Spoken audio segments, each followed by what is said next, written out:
Earlier today, Iris here was forcibly ejected from her cage by her sister, Fiona, who's decided that she no longer cares to share accommodations. So what I'm doing here is seeing whether or not Chrissa, my leatherback Dunner, will be willing to share the cage with Iris instead. So what I'm doing is I'm putting the dragons together and watching for their initial reactions. What I don't want to see is I don't want to see either dragon waving at the other and apparently head bobbing and foot stomping is not what I was hoping for either. But if all she's going to do is display and let it be known that she's the dominant dragon, it might still be okay.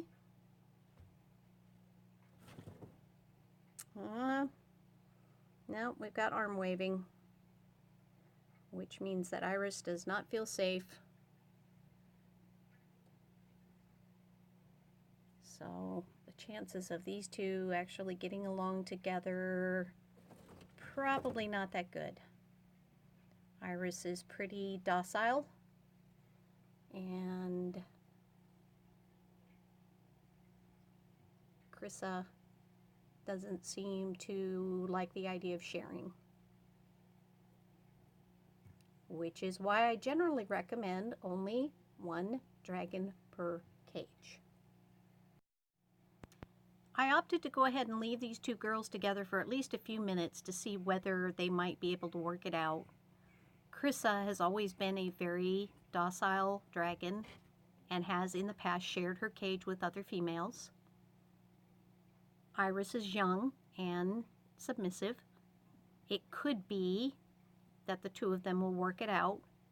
So the important thing is not to leave them unattended, to keep an eye on their behavior, to see whether or not Chrissa is going to actually try to attack or whether she's just going to establish her dominance, and find out whether Iris can get comfortable enough to go over and help herself to the basking spot and eat some vegetables out of the bowl.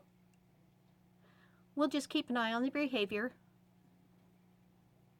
and see whether or not this is going to work out or whether we'll have to put a divider in the cage and give each girl half. It's been about 15 minutes since I put them in the cage together, and as you can see, Chrissa seems to be content to just sit on the branch and look. Iris went over there and helped herself to some bugs out of the dish. So it could be that these two might be able to get along and share a cage together. It's my preference to allow them to have the entire run of the cage. It's a 54 by 36 by 18. But if they can't get along, I can always put a divider in and give each girl the equivalent of a 75-gallon tank.